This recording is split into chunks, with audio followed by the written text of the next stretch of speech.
Once upon a time, in a land called Los Angeles, there was a girl named Sam! I'll be right there. Now! who lived with her wicked stepmother. There's something I've always wanted to tell you. You're not very pretty, and you're not very bright. And her two evil stepsisters. Ew! Gross! While she worked round the clock, What can I get that has no carbs, no sugar, and is fat-free? Water. they worked on their dance moves. You've got mail. Yes. Secret admirer beckons. One day, she got an invitation I need to know who you are. Please meet me at the homecoming dance. I'll be waiting for you at 11 p.m. to meet her Prince Charming. What if I meet him and I'm not what he expects? See, now that's impressive. But she had too much work to do. I need you to mop the floors tonight. I'll be back by 12 sharp. Fortunately, her fairy godmother appeared. Let me deal with Mrs. Potato Head. Go ahead, girlfriend. Call me girlfriend one more time. Okay, sorry. And turned her into a princess. Love her dress. Hate her. From the Brothers Warner Do you believe in love at first sight? I'll let you know. comes a fairy tale Let the rain. that's not by the book. Okay, it's time to meet Cinderella. My sanity. 'Cause I'm Cinderella. I'm Cinderella.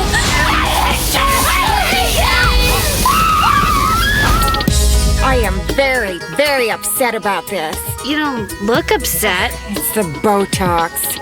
I can't show emotion for another hour and a half. Hilary Duff, Wait, where are you going? I'm late. For what? Reality. Let the rain. a Cinderella story. Make my dreams. Let it water. Thanks.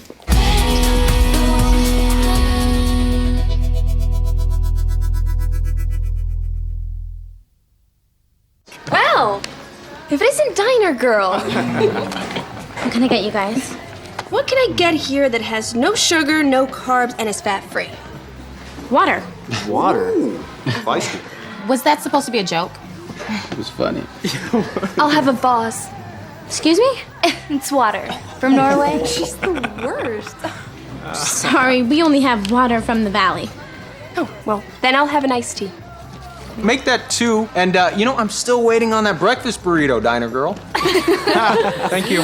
She is so not getting a tip. So congratulations on the movie. Thank you. Now Sam is truly a very modern Cinderella. Yes. How would you describe her, and tell us a little bit about what happens to her in the story? Well, Sam is a very normal girl, except for she has lots of traumatic stuff that's happened to her in her life. You know, when she was younger, her dad died, and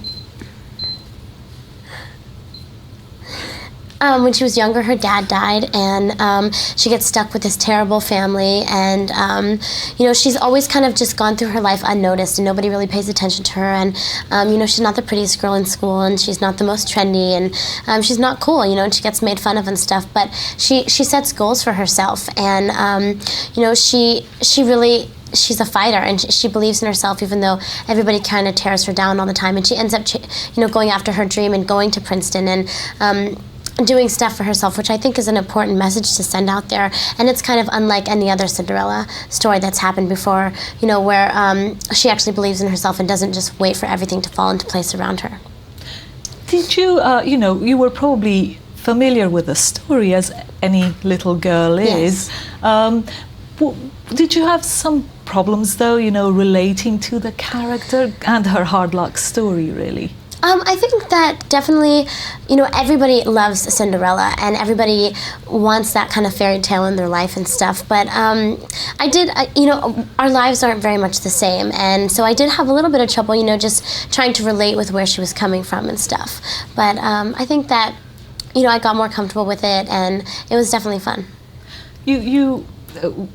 you mentioned, you know, the elements that kind of bring the story up to date.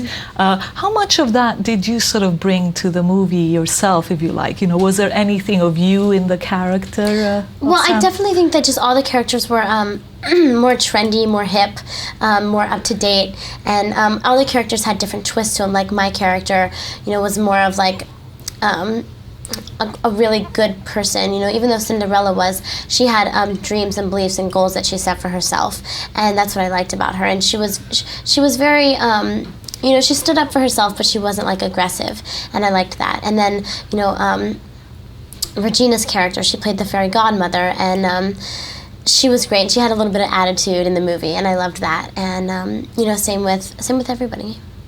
Well, you know, a lot of the story sort of centers around the girls' sort of high school experience, and that's a world that, you know, we've seen you in before, obviously, in the TV show. Now, what's your own experience of schooling, you know, and how did you relate to that aspect of the film? Well, I never went to, I mean, I went to school up until the middle of 4th grade, and other than that, I didn't go to high school, I didn't go to middle school. I was doing homeschool and working with a tutor and stuff. So I never really had to go through those kind of dramatic experiences at school and stuff. You know, there's so much drama that goes on and people picking on each other and being mean to people and stuff. But I think that definitely I feel it in other ways and stuff. And kids can be really mean to each other. But thank God I didn't have to deal with it, you know.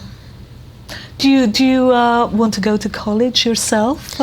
Definitely. I'm very interested in college and stuff, and maybe I won't go. I'm only 16 now, and maybe I'll go when I'm like 19 or something, and I have more stuff figured out, and I don't know what I want to study or anything, but it's funny that when you graduate and you don't have school to do anymore, and you don't have anybody telling you to do it, you want to do it. You know, like, I get very interested to learn more now and read and stuff like that. Right. Well, I'm amazed how you find time to read, actually, you know, because you've had on planes. Right. You've had a phenomenal year, obviously, and you know, you've got this amazing music career as well. That's just so much has happened in this past year. Can you talk a little bit about your feelings about your achievements, if you like? Yeah, I definitely feel very lucky. You know, I also have worked very hard. You know, we've been out in California since I was about 10 years old, and I'm 16 now, almost 17. So it's been, you know, a little bit of a struggle, but we all, my sister, my mom, and my dad and I worked together, and my mom knew how bad my sister and I wanted to do this, and we kind of just kept working at it, keep working at it, and now I have, you know, so many things under my belt that I've wanted to do for a long time, and it feels very surreal, you know, kind of like a fairy tale. Yeah. Do you enjoy touring and so on? I love it. You know, being on stage is this incredible feeling. Nothing could top it. It's there's so much energy involved, and it's like instant gratification. And you're singing, you know, how you feel inside, and if people are relating to that, which they are because they're coming to their show, it's really cool. So, you know, looking at it overall then, I mean, do you have a preference at this point about whether you want to spend more time acting or, you know, doing the music? I don't think I necessarily have a preference. Like, everybody asks me that question, they always want me to choose, but I don't want to choose, you know, like, I love all of it, and they're both so completely different. Like, when I'm working on a movie, I get to like create a character that has nothing to do with myself, which makes it challenging and fun and interesting, and then you have the finished product at the end. And the process is slower. It's like hurry up and wait type of deal. But then, you know, you see the movie and you're like, oh my God, look at what we did, you know, and it's you feel very accomplished. But then being on tour, just the energy is incredible, and the whole feeling of it's great. Well, it must be a director's dream to have his star be able to also sort of sing, you know, a song for the movie. How was the song chosen, actually? Well, they knew my sister and I wanted to do a song together. And doing Our Lips Are Sealed, which is such a cool song, it's a remake of the Go-Go song. And it was just like, it has a lot to say. It has great message to it, even though it's fun and it's cool to sing to and stuff. It talks about jealousy and, you know, choosing the higher road and stuff like that, and having each other's backs. And that's why I liked it so much. And I also did a song called Crash World, and Who's That Girl for the soundtrack. And they're going to be exclusive just to the Cinderella Story soundtrack, and they're really great songs. Oh, great. I'm sure they'll do well. Well, you mentioned you're going on 17, and we've sort of watched you grow up really on screen. And, an element of this story is obviously the romance. Is there a sort of embarrassment, an embarrassing element, if you like, of sort of doing, kissing scenes and so on? How did that work out for you? This kissing scene in the movie was like, it was fun, and Chad's a really, really great person. And it's a little embarrassing, though. Of course, anytime it's going to be embarrassing because there's like 270 people, there's 200 people in the bleachers when we were filming that scene and 70 people on the crew. And it was only the third day of shooting that we actually shot that scene. And it was very technical, like with the raindrop and everything. So it was a little embarrassing, but Chad and I kind of just laughed about it, and we kind of just blocked everybody out and had fun, and it was okay. Does his character, the sort of Prince Charming that he plays, does that character resonate for you? Is that the kind of man you would imagine in your dreams, being your own Prince Charming? I don't know. It depends. I don't think I don't think I necessarily know what kind of person I like. It depends on personality and, physical attraction and, what levels you connect on. And I like somebody who's really creative and really funny and really motivated and stuff and really respectful. And I don't know if I've necessarily met him yet, but I don't think I necessarily have a type of person that, like, it has to be like a jock or something like that. It's not like that. And just to wrap up, Jennifer Coolidge is great. She's just so phenomenal and so funny. What would you say you learned from working with her? I'm not sure if I really learned like, oh my God, I'm gonna use this someday. Like, I didn't do that, but I would just sit on set and watch her, and she's so creative, and the stuff that she comes up with is like, how did she choose that? How did she find that? You know what I mean? Like, she really just takes something and just flies with it, and she's really amazing to watch and so talented and so funny. I was just laughing throughout all the scenes, trying to like hold my tongue. Damn, this is great. You're finally gonna be able to meet him. I don't know. This guy's too good to be true.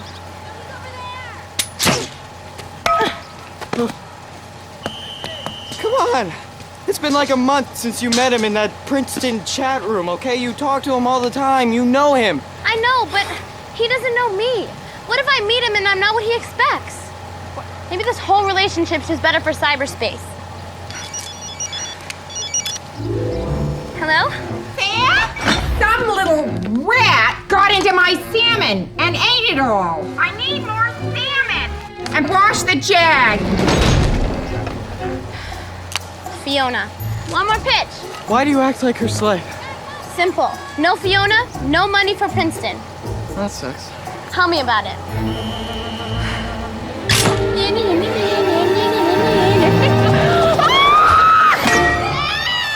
Hey, it's out of here!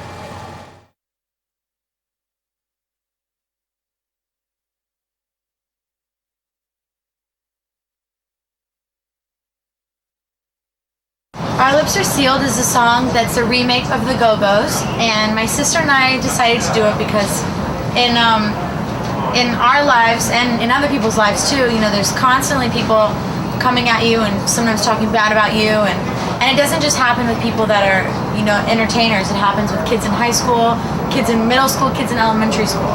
People are petty sometimes and don't really like have each other's backs when they should, and I think that ties into the movie really well with this song because that's what it's all about.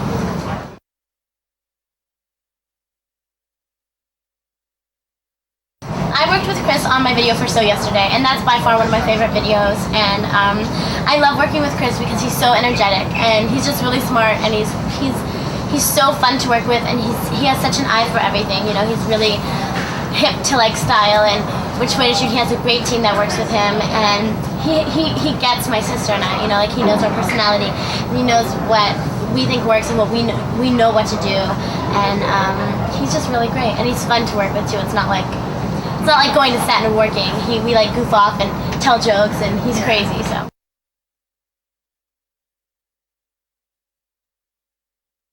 It's really exciting. I get to have a lot of songs on it. I have a song called The Crash World on it. I have a song called The Girl Can Rock, this song, and one other one called Now You Know. And all of the songs really just relate to the movie, and they have a lot to say, and it's kind of like message music, and it's really cool, and I'm glad that I got to do so many songs for the album.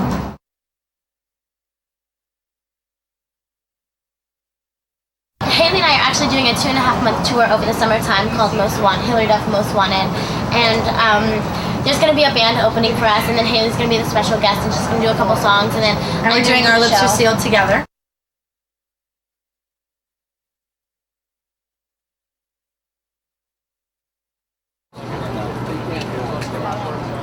I was going to say it out.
One more, please. Read here.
One more question left.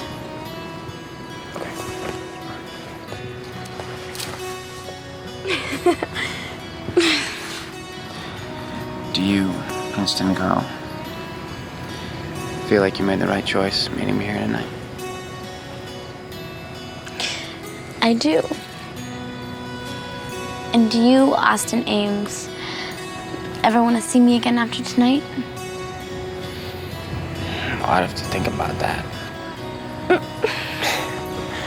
Absolutely.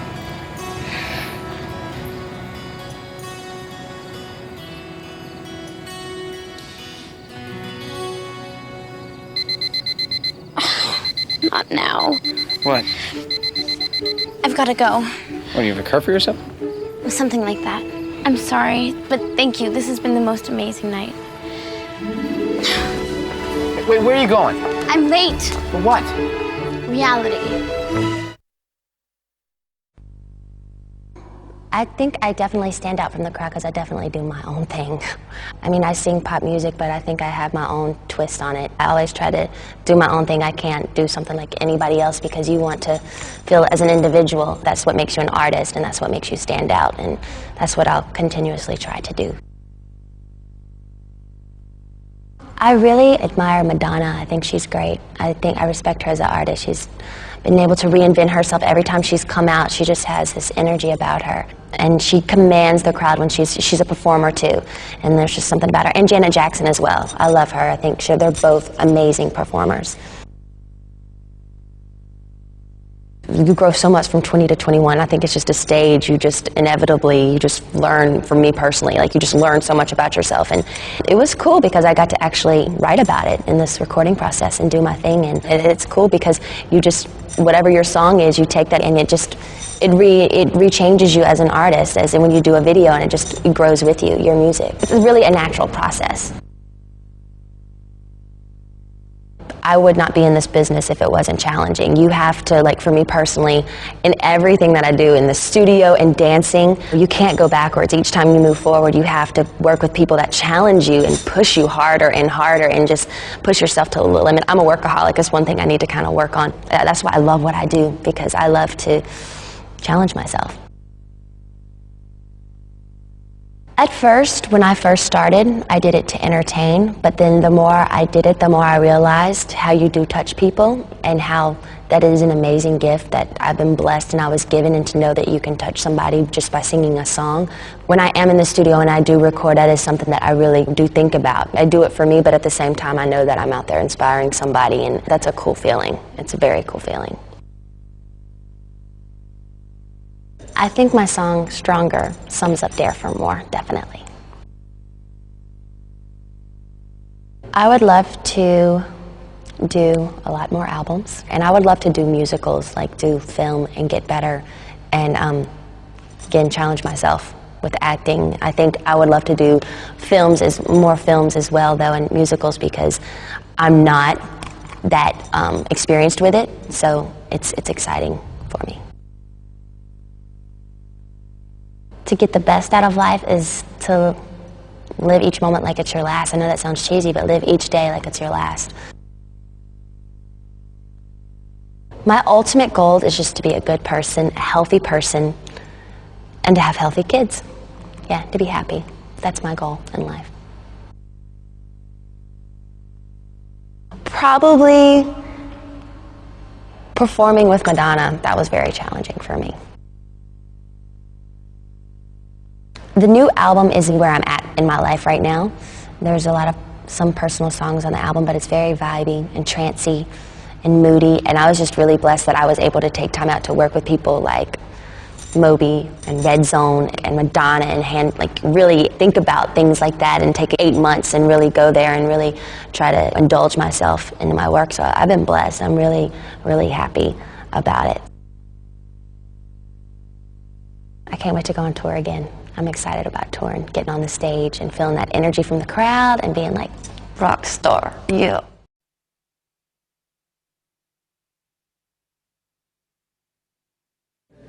Hi, Brittany. Thanks for being with us. Well, thank you for having me. Tell me about your influences and what can we expect about this new album? Well, really, for this new album, I had a lot of time to, listen to the kind of music that I wanted to be influenced by. A lot of hip-hop and R&B. So I incorporate a lot of that into this album, like with working with the Neptunes. But it's still pop. It's still, me, and it's still danceable and who I am. But it is definitely a reflection of me, because I did write a lot of the songs on the album. And I don't know, I don't want to talk about it too much, because I really just want the music to speak for itself and for people to go, What was it like to work with Justin? I was really nervous, actually, at first, because when I go and I work in the studio with different producers, I'm not in love with him, so I don't really care if I mess up. I want to do a good job, but, just working with him, I was really nervous at first, because I was like, I want to sound good.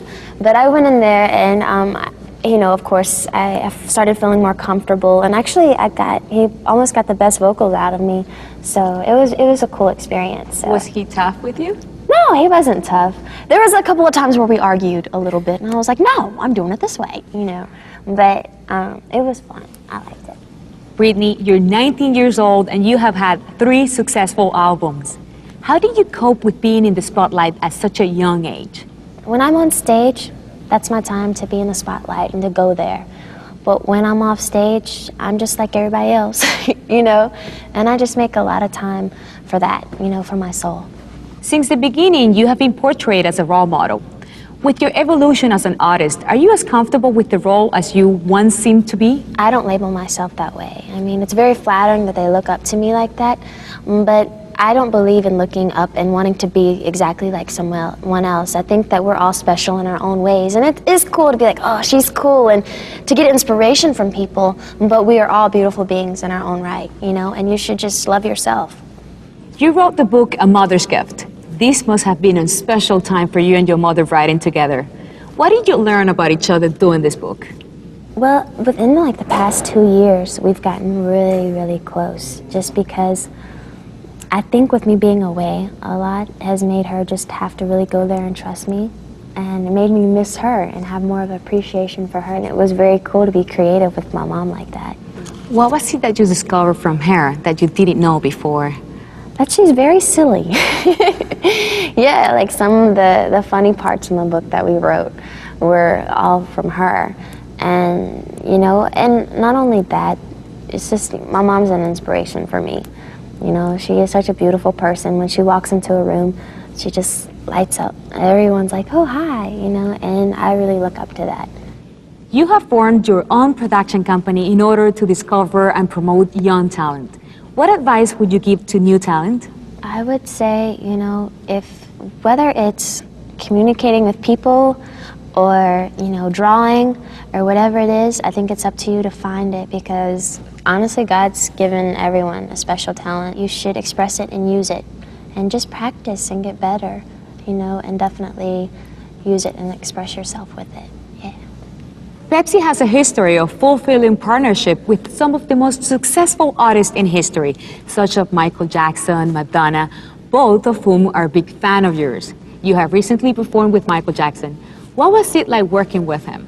Yeah, I did a show with him in New York, and we sang The Way You Make Me Feel together. And it was very cool. It was till afterwards that I realized what had just happened. I was like, I just performed with Michael Jackson. Like, it was weird, you know? But it was very cool. It's something that I'll be able to tell my kids, you know? It was very cool. Tell us about your TV commercial with Pepsi. It looks to me like it was a lot of fun. Can you tell us any story about the shoot? Yeah, well, I had all the dancers with me, and it was our first time to work with each other in a really long time.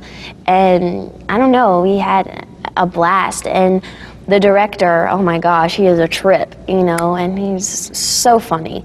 And I don't know, I love dancing and, you know, doing that, and I love doing videos, and I love the way he worked because he was very mellow. You wouldn't have to do it 9 million times. You got out there and you did the shot like twice, and then you were finished. So we were having a ball, and it was fun. Pepsi's key message is all about asking for more from life. How does this reflect your attitude towards life? Well, I think you should, in life, you should constantly dream and constantly ask for more, you know, and whether it's, you know, and that's sometimes a hard thing for me because I feel so blessed sometimes. I'm like, should I ask for more? Like, you know, but you should. You should always have more dreams. If you can't dream, you can't do anything. And you should always strive to be a good person and to put positive vibes out there and to ask for more. Brittany, thank you very much for talking to all the Pepsi Chat viewers around the world. Well, thank you. Thank you.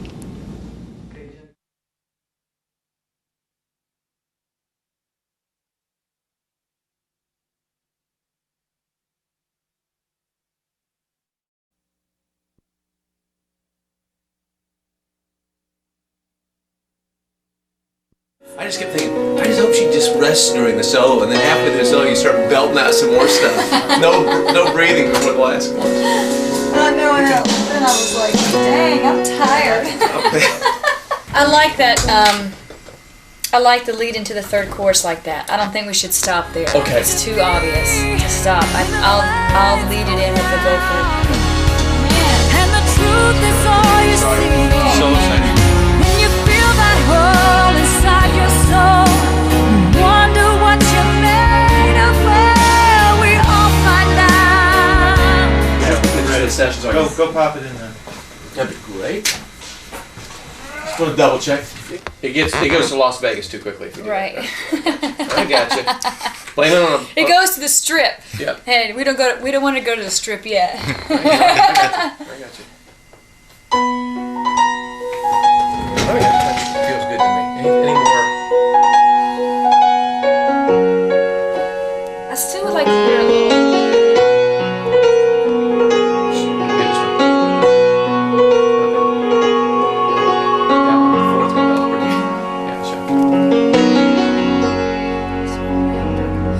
When the lights go down.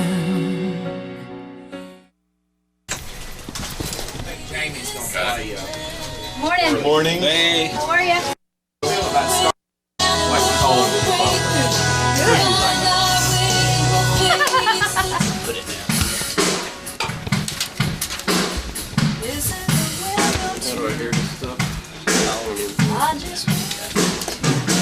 Where's the possum?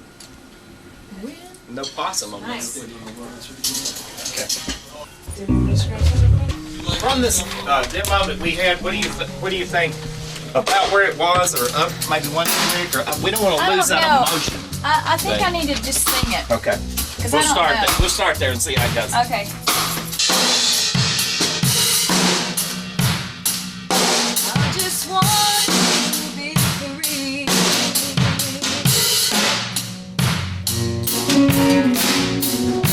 Yeah, a little bruise and a little bleeding. Some space that we can breathe in.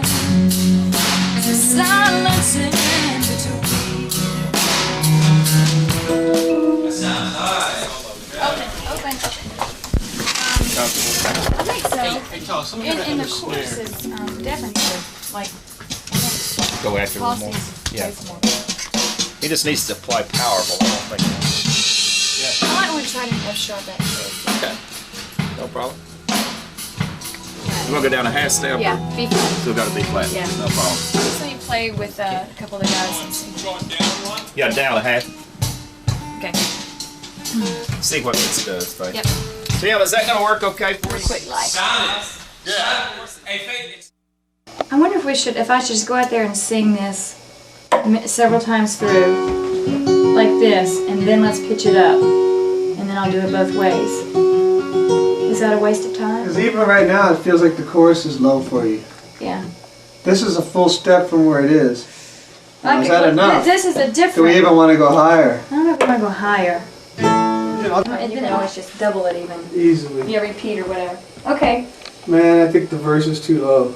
It's low. I mean, only thing I'm doing, I'm just holding on. I'm kind of like, I'm just trying to get the notes out. It's like Yeah, I I think even if we get the notes right, I don't know if it's going to suit your voice, you know. So Yeah. Let's just. It's a good round sound. Let's just up it. Let's just up it and see. We'll just stay on verse 1. We'll do a few takes of it, then we'll go to verse 2 and get a bunch of takes of that. And, Yay! And we'll adjust the mic for aggressive parts. Hey.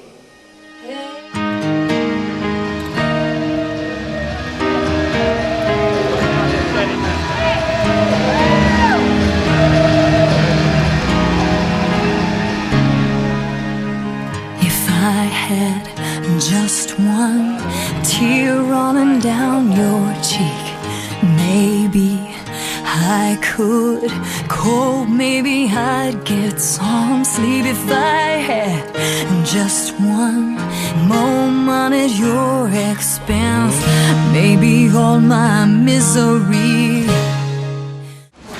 These here are my favorite to put into the album and replace the ones that we didn't fill out. I printed out a couple of, just quickly, a couple of others. There's possibilities. So. Is this the only one for the... I thought I chose more this time. I would say either that one or that one. It's crazy about that one. That's kind of cool, I think. I like the body language there. This one? Same one. Does that You look on the like- fence about it? Or? But that was my first choice, because the body. This in here too. Okay. Which I said, I don't want to take, remember that? Yes. I don't want to take pictures with twigs. It's scary. And then I walk into Russell's shoot, and one of the sets, leaves on the ground and twigs, and the same and I just went, oh well. That was hilarious.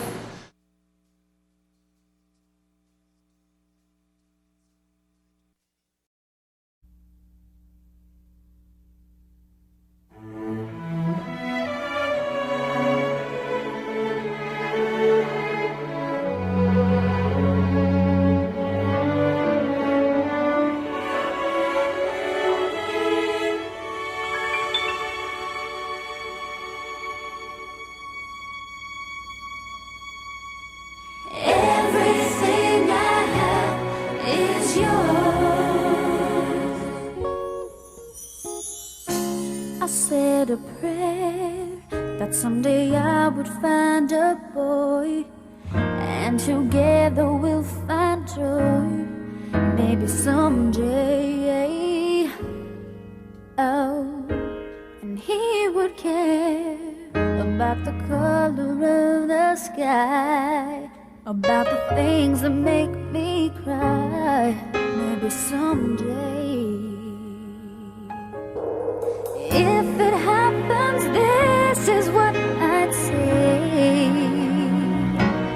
baby, yeah. And I will give you my life. Together we'll make it right. And I will say to you what is for sure. Let me tell you that I would give you my world, and maybe I'll be your girl. I'll be your girl, and I will say to you everything I have is yours.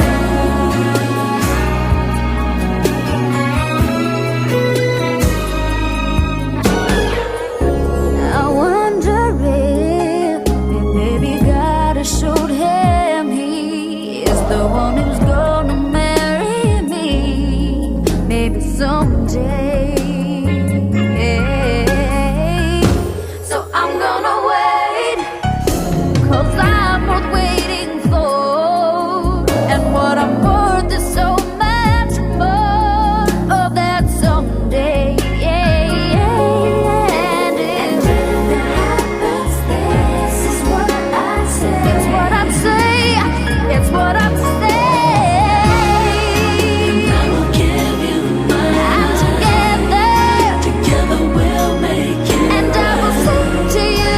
And I will say to you what is for sure.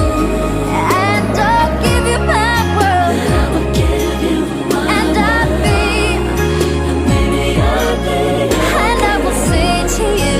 And I will say to you that everything I have is yours.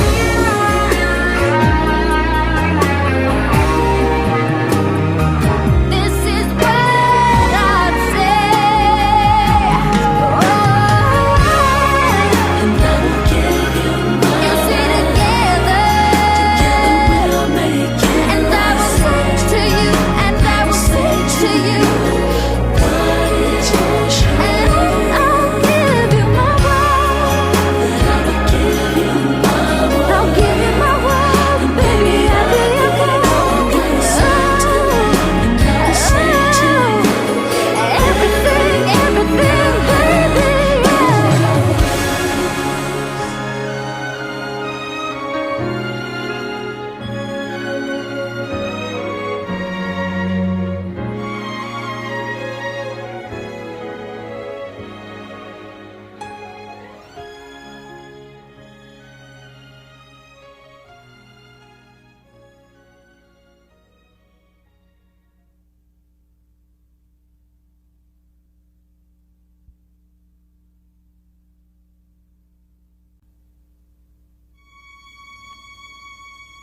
Everything I have is yours.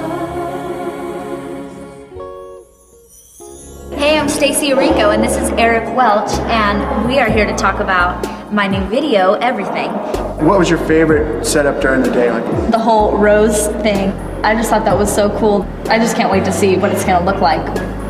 Throughout the video, there's this little boy and this little girl who are having this little wedding and playing together. It's supposed to be me when I was little, and I actually had a little wedding when I was little and married this little boy. We had this little wedding thing at my house. It's kind of a moment of remembering and reflecting on what's to happen in the future. It's a memory and also something that, you know, when you have like a diary or something, it's a lot of times it's something you look back on, and there it is along with this promise that I've made for this guy and to myself and to God. I don't know, videos are just one of my favorite things to do, and so I loved it.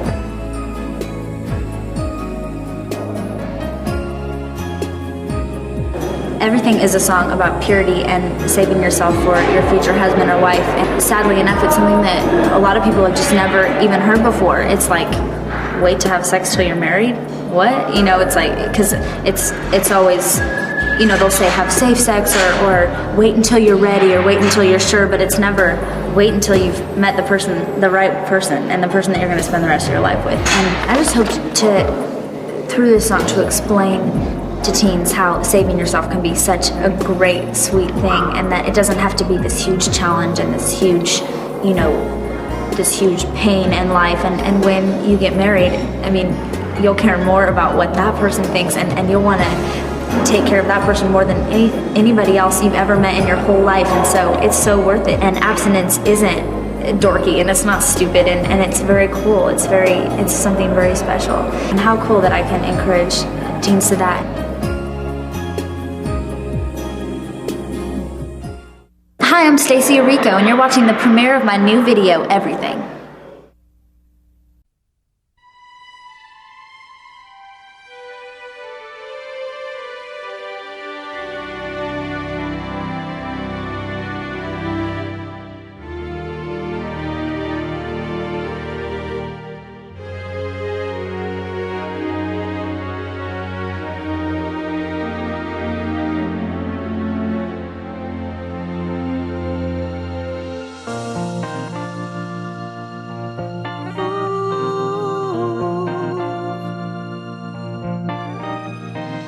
I can show you the world, shining, shimmering, splendid.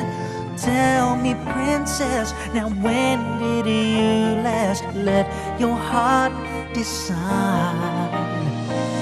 I can open your eyes and take you wonder by wonder, over, sideways, and under on a magic carpet ride. A whole new world, a new fantastic point of view. No one to tell us no, or where to go, or say we're only dreaming. A whole new world, a dazzling place I never knew.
Okay, cut.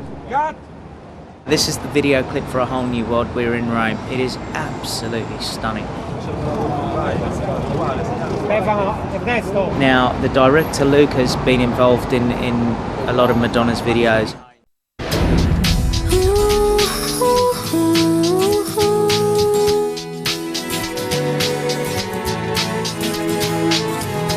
What goes on inside is a mystery, no doubt. Roller coaster ride, I may never work it out.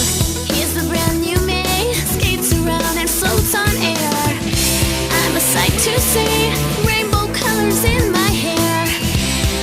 I'm excited for my album to come out because it's more me and it reflects how I feel and it's the kind of music that I love. When you look at me, suddenly it's clear you're burning up my dreams, crazy as it seems. One of the songs on my new album is called Anywhere But Here, and I really love it. It's about kind of that first feeling you get when you really find someone that you like. Here is the place where my head is spinning, time is beginning to race away. There's another song on my album called Love Just Is. I think so many people can relate to it. Nothing's ever what it seems in your life or in your dreams. And it's not necessarily talking about a boy or a girl, it's just about love that you have for somebody or anything. Making sense of you.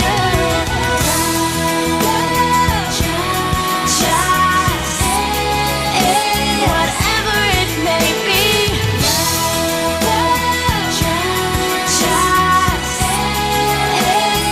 You and me. I think a lot of people know me as Lizzie McGuire, and that's okay too. It's cool, you know. But this singing thing is more about me. It's how I feel. It's what I want to sing about. It's, you know, what I want other people to know about me.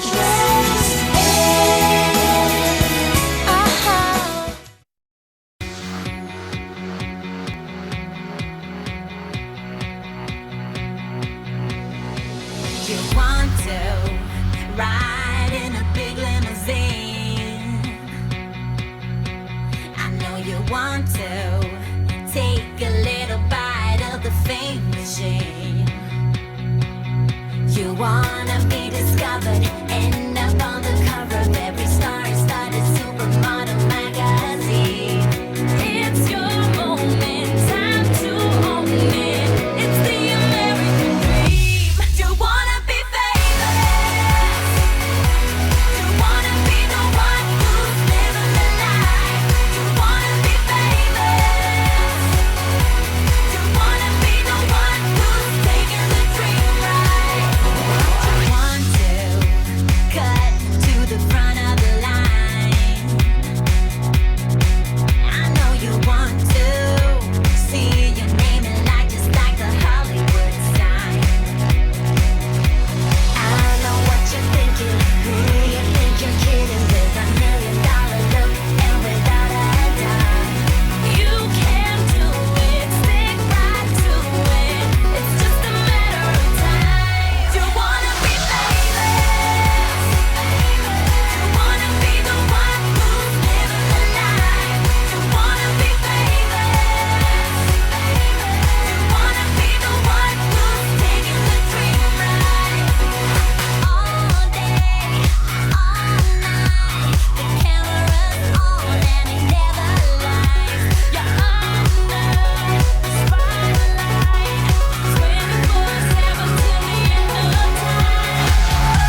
Arriving from my day's work at Conway Studio. George and I reporting for duty. If I asked you a question, would you look me in the eyes? Has our love been built on lies? Well, why I'm asking, you see, the time is now to turn our backs forever, or work this through somehow. And I wanna see you, I wanna feel new again. Hey you, do not walk away, let's choose love, come on, what do you say? Hey you, know that I would spend my whole life all over again to find you. I wrote To Find You with Lester in Miami. I wrote this song sort of as a declaration. We tried writing that day and we didn't get very much. And kind of all of a sudden, like around 8 at night, it just sort of came real easy. It was a whole other track idea. Ended up being To Find You. It's a really like, the beginning really is hurtful, you know. It's like, if I asked you a question, would you look me in the eyes? Has our love been built on lies? Well, why I'm asking, you see, the time is now to turn our backs forever, or work this through somehow. And I wanna see you, and I wanna feel new again. And it's really like a sweet melodic verse and B section, then it just kicks into a really, really driving chorus, because I wanted it to be like, I wanted you to feel the urgency of saying, look, let's not give up, let's try and make this work, because if I gave up now, I know that it's been my whole life just trying to find something that's good again. So I really needed the urgency to kick in and like contrast against the sort of really thoughtful, pensive verses. So it's a song that has huge musical changes. It goes from these sort of really legato verses into these really driving, like urgent choruses. And I think the track came out pretty good. And I guess that's all I know about that. I'm taking a break. When you wake up, you see yourself through my eyes. And when you break up, you'll understand why it is I cry. I wrote this song, Haunted.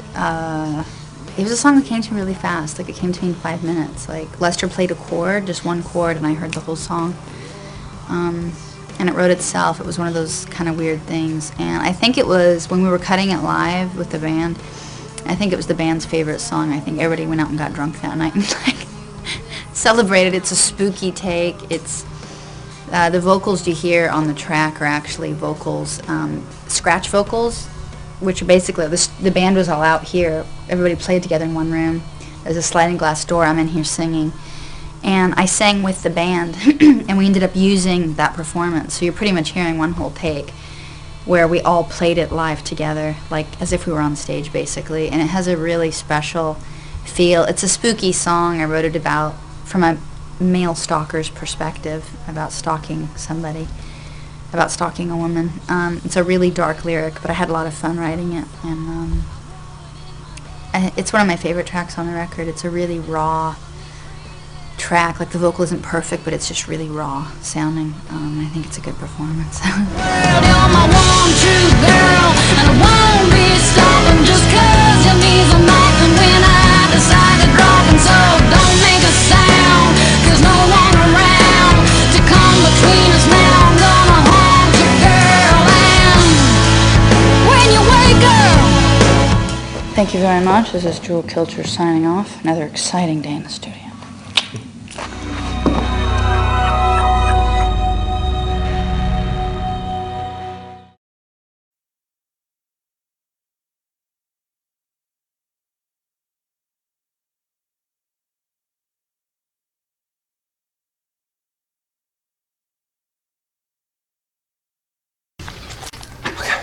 See you later. Wait, let's see if I can get my leg over this one. Ah! Yeah, Chicky. Ah! It's too high!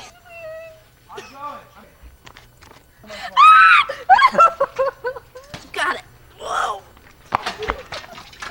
So embarrassing. First of all, the problem is that my pants are too tight. Now the seat's lowered. And I can ride. Such a jerk. I mean, it's my album. They can't do anything without me.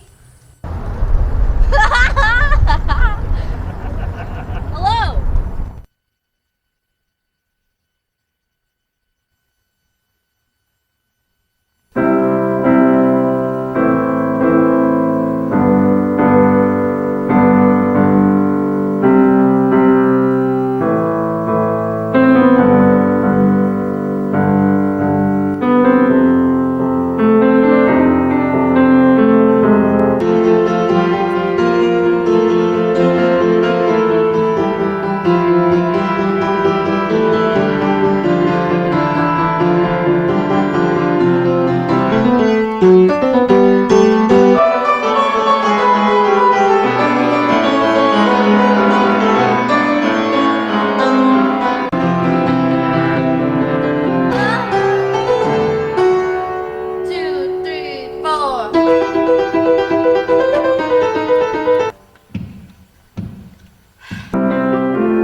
I think that there is a huge amount of growth in the second record. I know myself better as a musician, I work harder, and also I'm very connected to what inspires me still. As long as I feel that way, I know I'm on the right path. Just listen. This is what happens if you try to record at freaking Star Wars place.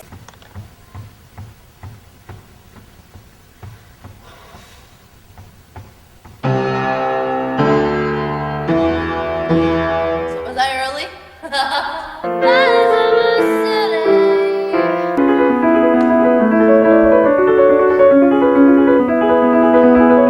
So it goes.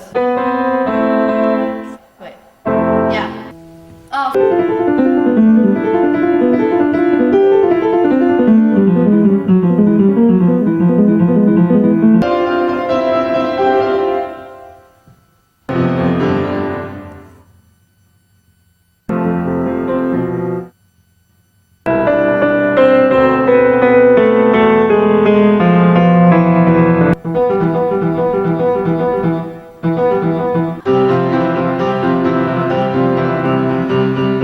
Oh, you know what the problem is? I can't do that. Why? Because I'm playing this chord. I'm playing this chord. Right? So I go. That makes sense? I find that a lot of second albums are very uninspired, and there's a sense of fear that surrounds them.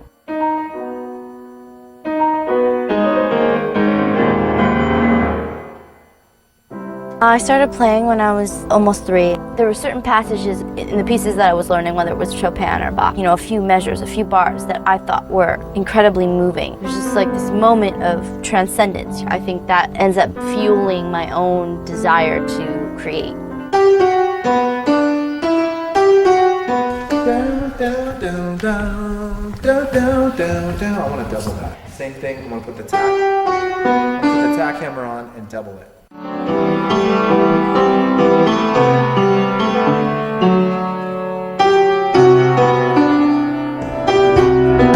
That's cool. This is the other upright? Which upright? Tackless. This is tackless right now. Without the things on them. I like the tack piano, and I like the bass of the grand. Yeah. She's somebody who improvises over classical voicings, and she's one of the only people I know who does that. What was different this time than last time? Well, I always come in at the beginning of a project, so I never know how it's going to come out until I hear the record. Just the way the melody flows with a kind of a Lennon melody to it. And it just shows a great growth. The process of making this album is really about this balance between struggle and grace. And grace comes from the struggle.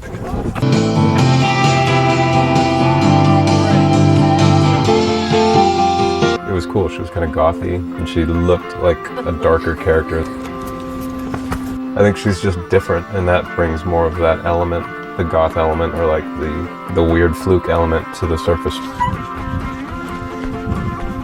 I was really intrigued by her and found her to be like comforting on the road because she has that really warm vibe, and she's also like a cool friend and gets weird humor. And she really cares about the art, and I respected that. This is Vanessa Dahl. Do you think that this...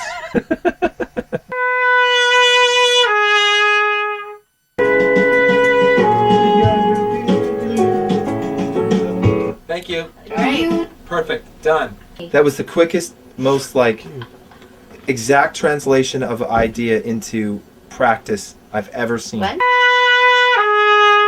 It's a great sense of melody too, not just tone. This has got a little bit of an Elton vibe, some of these tunes, which is cool. Elton's hip, baby.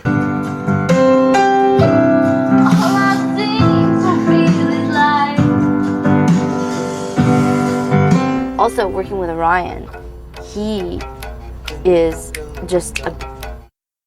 That's all I have to say about Orion. He's so talented. Oh my God, his instincts, they're just beyond. He's brought these songs up to a level they would have never risen to without him. You know what I mean? Layout, so instead of... Yeah. So it's not too busy. Right. Okay, let's try that. He's always bossing me around, like he's the producer or something. What a scam. Working with Steven is really relaxing.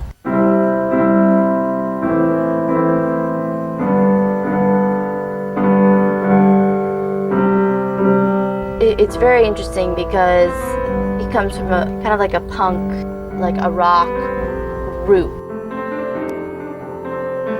What he appreciates in my music is different than what I appreciate in my music.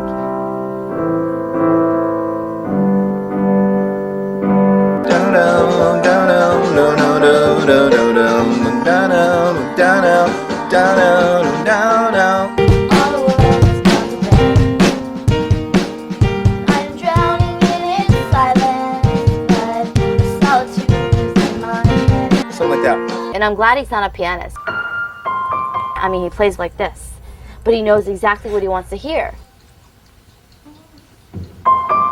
No. I want you to be patient, okay? Don't get impatient. So when does it start? Just stay with it. Stay positive. We almost have this done. No. Don't worry about it and just play it. Up until you stopped, everything you just did was right. No, it wasn't. Yes, it was. This whole song is crumbling into oblivion now. Okay. He'll hear something and it sounds right and that's it. All right, we're moving on.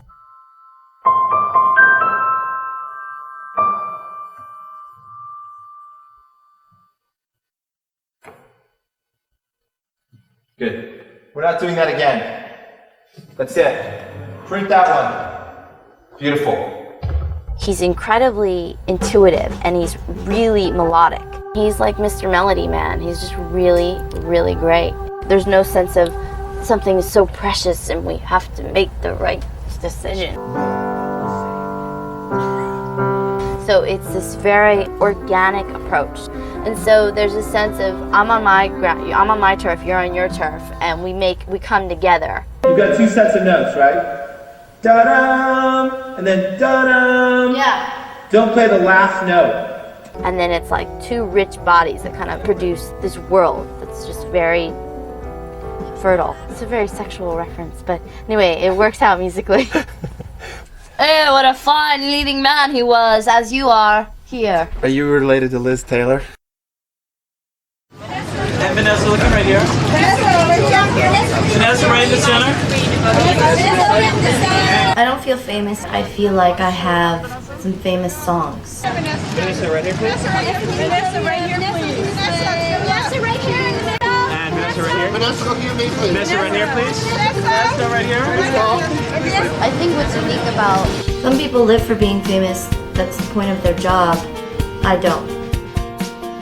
I've always gotten enough validation from my family and friends where I don't feel like I need to seek it out.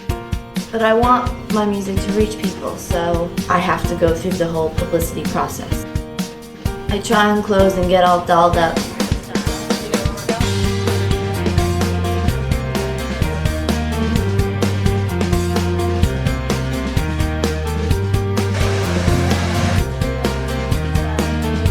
I know what you did. That song. Oh yeah, they're good.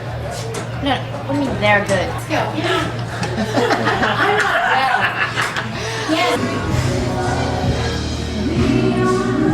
So gross. This process always brings me a lot of anxiety because I'm concerned about whether or not my image is in line with my identity. But it can also be kind of fun and titillating. I go back and forth. It's Marc Jacobs. Vanessa, old memories. At the end of the day, what brings me the most happiness is being able to balance my life in public with my life with my family and friends and those intimate moments where it's just me. Can I move this MTV thing till 7?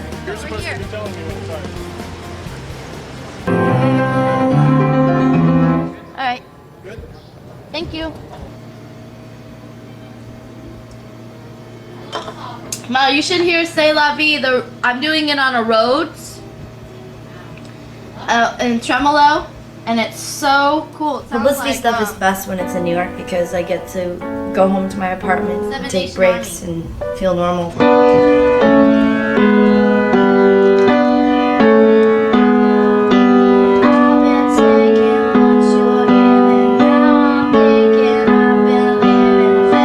I'll always keep an apartment in New York.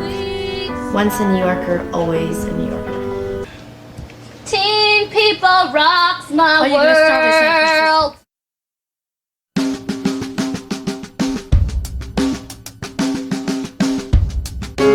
I love the rhythm and the pace of New York, and I always find myself going back. New York can be lonely, but it gives you autonomy and privacy, and it helped me find myself. Not to mention, it's the first city that embraced me as a musician.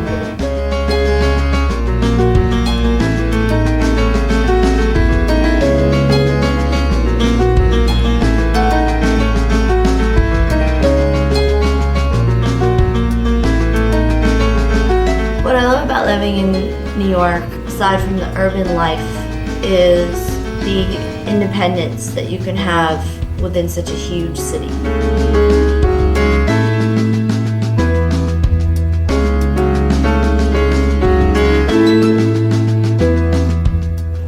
God rest ye merry gentlemen, na na na na na na.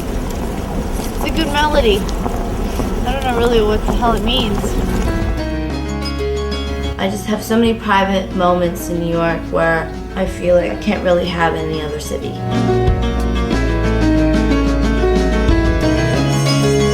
I went back to New York in the biggest nor'easter of the year to play a show for some hardcore fans. And it was like going back home and playing in the same environment that I'd been used to playing for so long. Kind of going back to your roots. It was awesome. She was really great. Nice to be in such a close, intimate setting. It was amazing.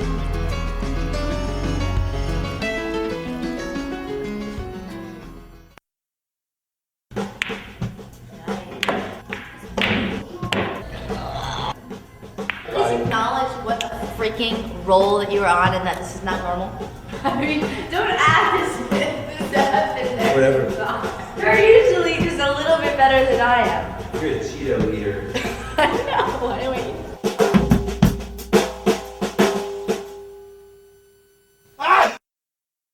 I resisted going to LA to record this record, but when we got there, we found that everything really started coming together very quickly.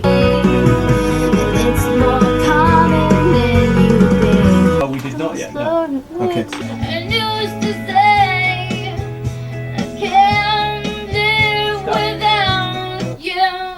Who's to say anyway? Do your trick, turn on the stars, Jupiter.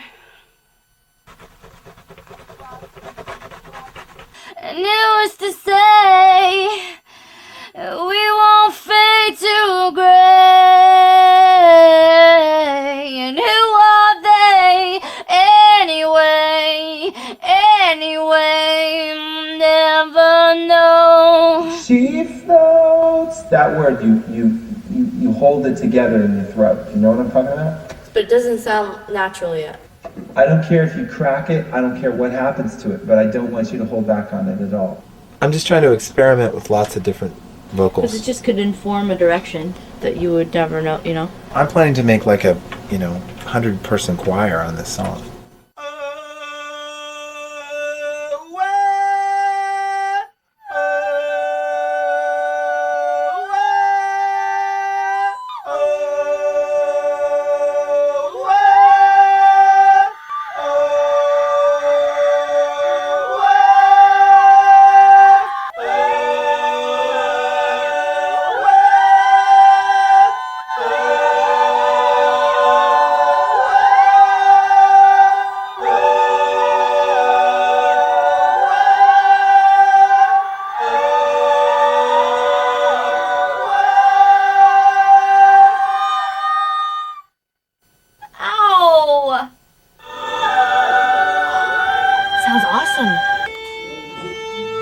String days are fun because I know all the players now.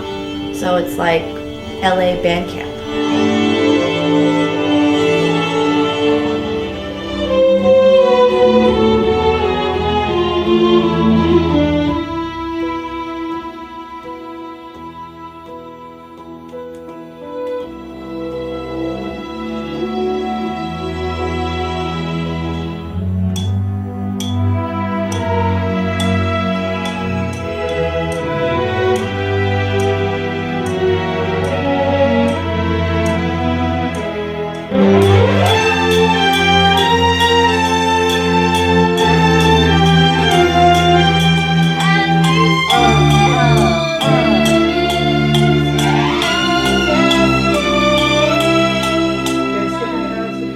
It's a very hard thing to do, to be 22 and to follow up a hit album.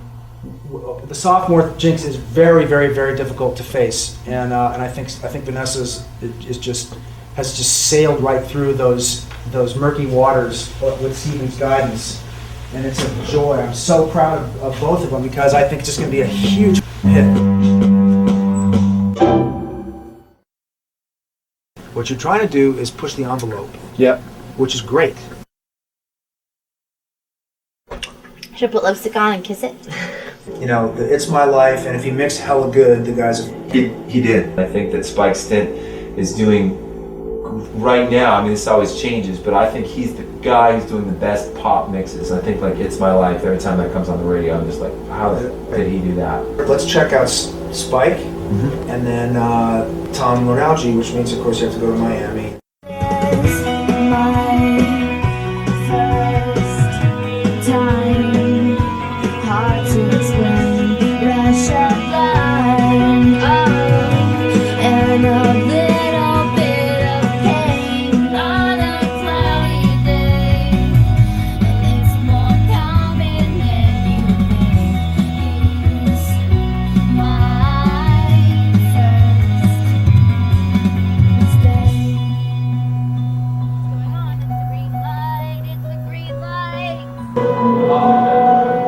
For the first time in years, I've truly been able to reconnect with myself as a dancer. Just like you see for a second, it gets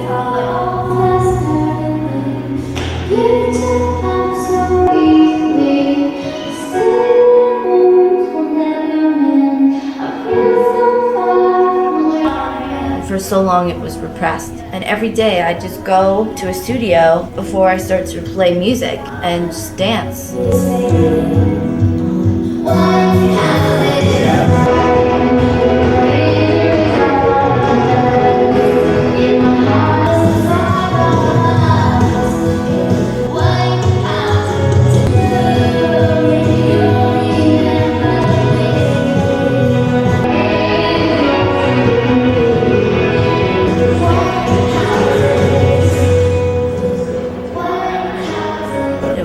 refreshing. I think it added so much to this album that I was able to reconnect with that part of me. It's the Chinese New Year in San Francisco, and things are crackling. This past year, with being able to start dancing again and work on an album, I've created kind of a symbiotic relationship between the two as opposed to isolating one. I feel very well balanced, I guess. And now I'm in San Francisco, and it is by far my favorite spot. You can still feel the beat movement here. It seems so fresh and so edgy, in a sense that has been lost, I think, over the years. People define edgy as, you know, skimpy outfits or something. And San Francisco, I think, is as edgy as you can possibly be without taking your clothes off. Anything goes, but at the same time, it's a very kind city, and there's no sense of kind of feeling like your ass is going to be kicked when you get up in the morning and have to walk down the streets of San Francisco, as opposed to New York City, where you feel beat up by the town sometimes. What's so bad about being adopted? Just because I wasn't born here doesn't mean it's not my home. So there's a piece here, and you're near the ocean. You get to drive in a car. I live in North Beach, and it's a kind of a small town, but there's all of diversity and kind of cultural richness that is in a huge, huge city. So I just feel lucky.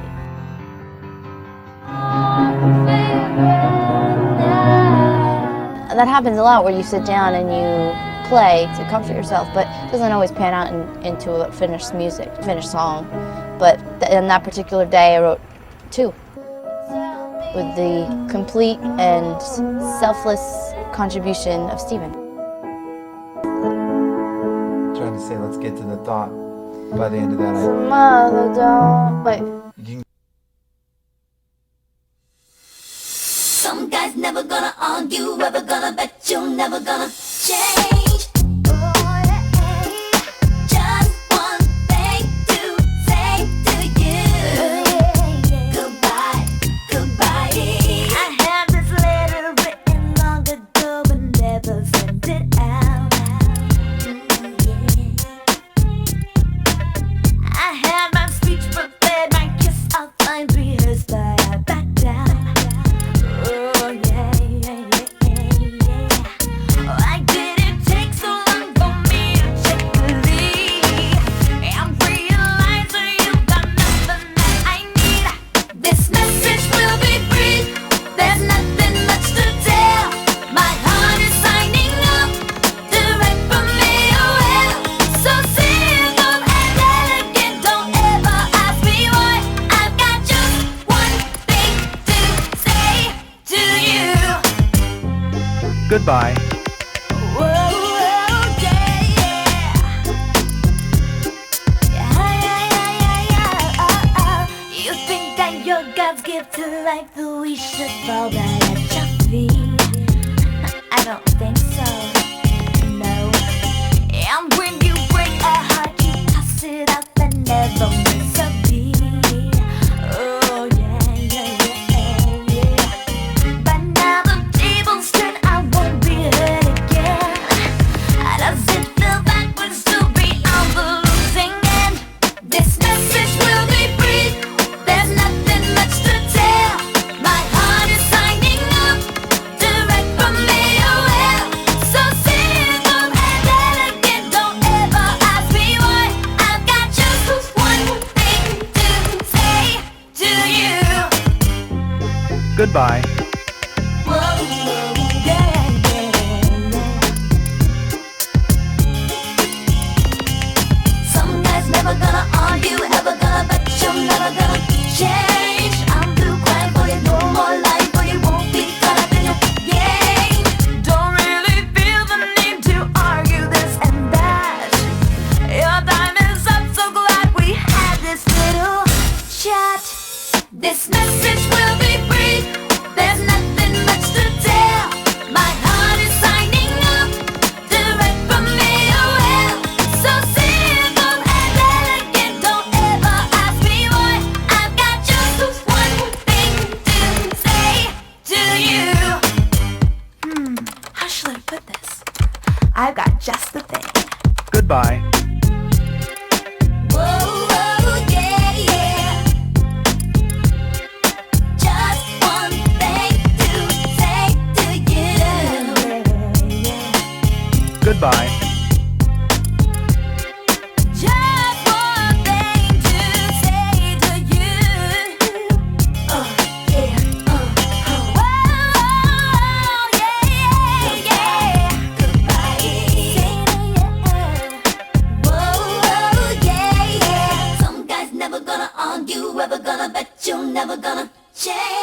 Goodbye.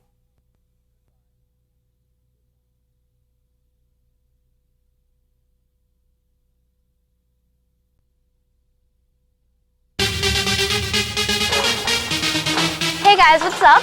It's Brooke here on the scenes of making the Kiss Off song. But before you see the video, you guys have to check out some behind the scenes action.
My name is Kelly Devine. I'm the choreographer on Brooke's video.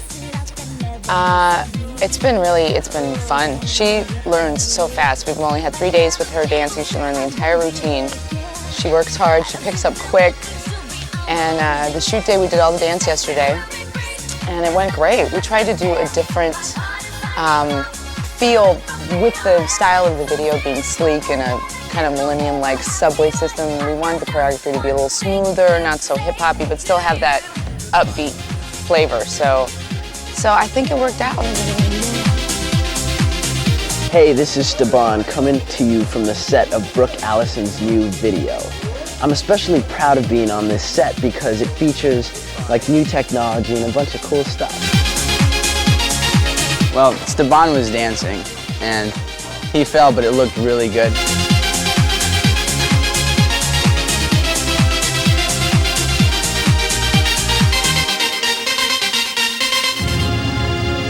We had actually a total of 50 people here today working on the set, and everybody did an amazing job. It's pretty remarkable.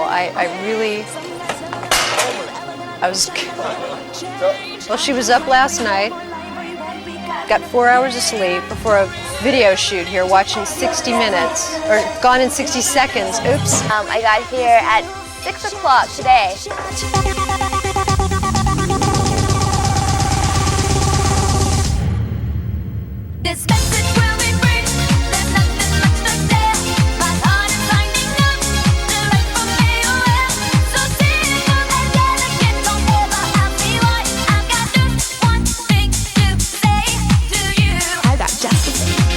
Hey, I'm loading the film so that you can see what you see on TV. Hi, I'm Robert Palmer. I'm one of the producers on the Brooke Allison album. I produced a song with Michael Blakey, and we had a wonderful time doing this on Brooke. With Brooke, the funny thing about her, every time she sings a part and she wants to know if it's good or not, and you say, Brooke, that was wonderful, she goes, okay. Goodbye.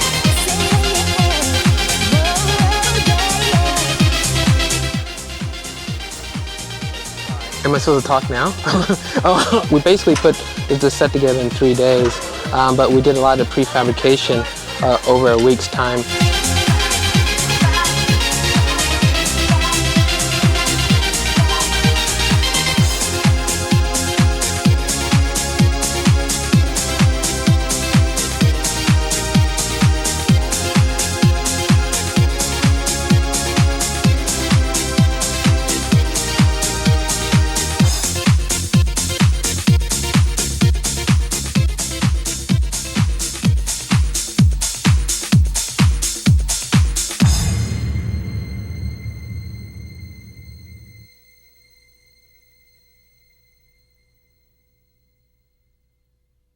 White rapper from the Valley? Who wouldn't sign that?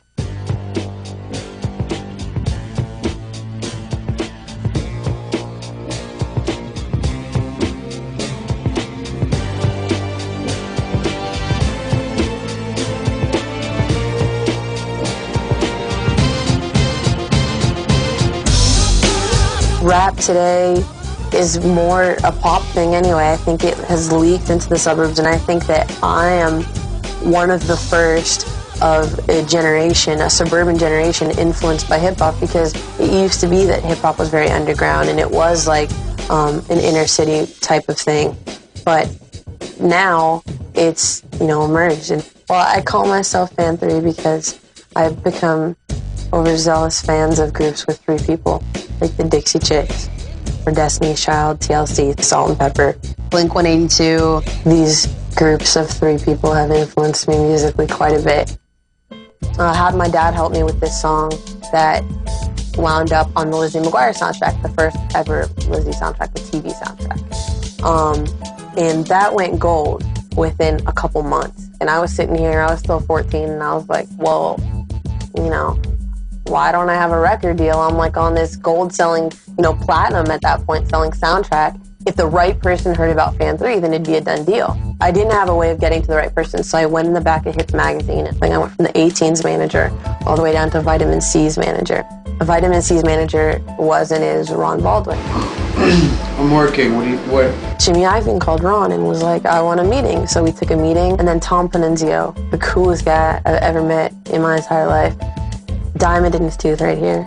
The meeting wasn't nerve-wracking at all. The nerve-wracking thing was that I had to rush directly from the meeting to go take my driver's license test. I was a half an hour late to get my driver's license, and so let me take it, and I got my license, and 2 weeks later I had a record deal. Let me clear my throat. The album is called Let Me Clear My Throat, which obviously most people know is a very famous hip-hop line. I think I'm kind of,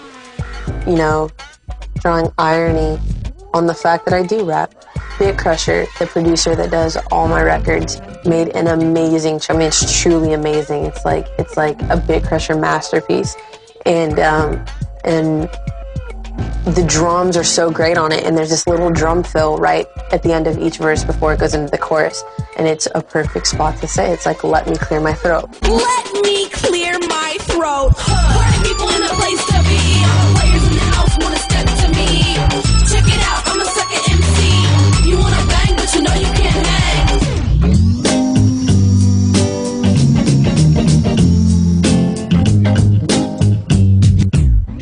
The first single off the record is Geek Love.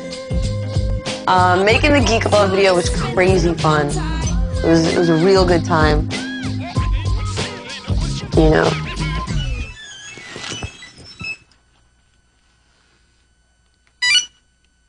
It's unimportant. In LA, we drive everywhere. The Valley, Beverly Hills, Hollywood, Malibu. It's like one big square. Right now, we're going shopping. Day in the Life came close to not making the record, actually. It's another one of those, this is what I do from day to day kind of songs, but it's a little different. It's kind of like it's like a day in the life. I'm just kind of walking you through. It's like a diary almost. You gotta be yourself. You have to, because you just have to. It's just a rule. So just don't even ask why, because you just have to. I'm just telling you that you have to. I'm a self-proclaimed spokesperson for my entire generation. Well, I think that a lot of, I hate to say kids, but a lot of teenagers go through, periods where really feel like no one's listening, like no one's paying attention. It's a very teen angsty thing to say, but it's true. So I think that, you know, kids need a voice and, like, you know, gotta stand up and people gotta pay attention because we're the future of tomorrow. So the song Broken Home came about, had this great idea to use the theme song from the movie Love Story as a melody for a hip-hop song, which is, you know, a really cool idea. Well, think about what has affected you. My parents' divorce. I mean, it's rare to come across a kid that whose parents are still together. She wishes to die. She has to comply when her life's gonna rise. So she turns to her mom, looks her in the eye. How could you push him away? Please, mom, make him stay. The next single, I think, is Hey Boy. I'm 16. He's like, tell Fan I'm 20. I'm 16. What? Hey Boy is my favorite song. It was my favorite song in the very beginning. I was like, this is the best song on the record. Doesn't anybody see it? With my girls right behind me, personality infectious. One look can be blinding. Tom Prinzio mixed it, and after the final mix, people were like, wow, Hey Boy is a really good song. I was like, that's what I've been trying to tell you. Yeah, I still gotta go to school. It's lame to tell the teachers, wow. I started at the San Fernando Valley Professional School. My dad found out about it. He was like, you gotta have some structure. He was talking about how, you know, mature I am for my age and, like, you know, whatever, intelligent. There's a point where that maturity and me still only being 16 comes to a head. Get with me, you gotta get with it. My black book is pages and pages. My parents always tend to underestimate the powers of Fan 3. If my record does well, no if, definitely when the record does well. It's not if, it's when. Now that my record's gonna come out, I feel the pressure. The harder the battle, the bigger the reward. I always thought the idea of Fan 3 was such a no-brainer because, you know, it was my idea, and if I could get it and I could like it, then I knew that other kids my age could get it and they could like it. Let me clear my throat. Coming out on Geffen Records, early 2005. Holler at me.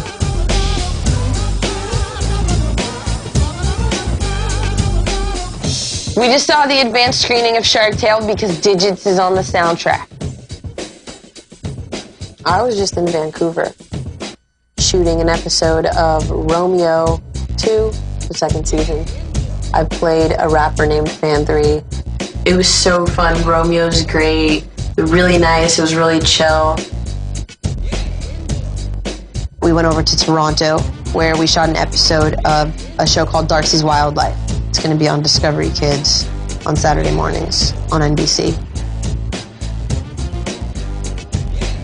I'm going to New York in like a week or so and gonna come back and I start rehearsals for like 2 or 3 weeks. I wrote this Christmas song recently, which is so good. It's like the best Christmas song I've ever heard. I'll have to shoot my own horn. In November, I'm going on the Radio Disney Jingle Jams Mall Tour, and I'm excited for that because it's going to be so fun. Christmas shopping is going to be so easy. I'm going to be in a mall every weekend until Christmas. I'm sure that we'll have the tour dates up on fan3.net, fan3.net.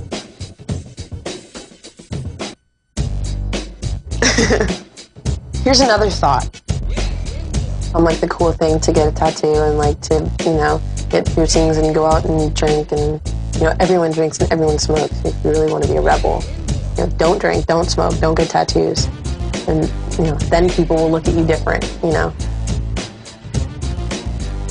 I mean, to have my record in every house in America would be amazing because people would be listening to my thoughts. What?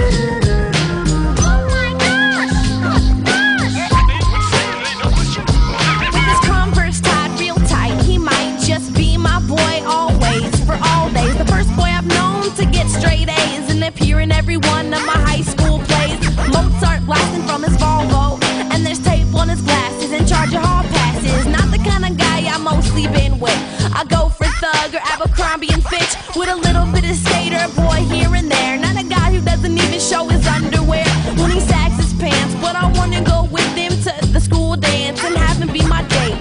But I'm afraid that he doesn't know how to move, and everybody would flip and have a cow. Now just because he brings his lunch pack, the situation that I'm facing is jacked. I wouldn't call him fly, suspenders and a bow tie.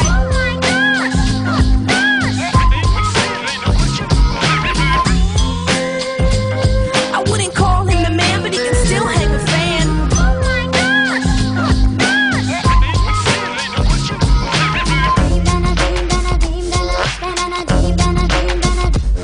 Now this ain't the description I saw in my dreams, but they say nothing is quite like it seems. So even though you see his socks when he walks and his pants are so tight, circulation's cut off, I think I should give him a chance and ignore his metal braces and tight pants. But my friends disagree, they disapprove of my plans to make a move, but it would behoove me to not pay attention to them. My friends just don't understand, just cause he's not the man. They try to act hard now, pretend like they floss. We'll see who's laughing when my geek is their boss. Maybe he doesn't have experience with dates, but I bet the same thing happened to Bill Gates. So even though he doesn't have Sean John or Gerbose, I got love for my geek. I want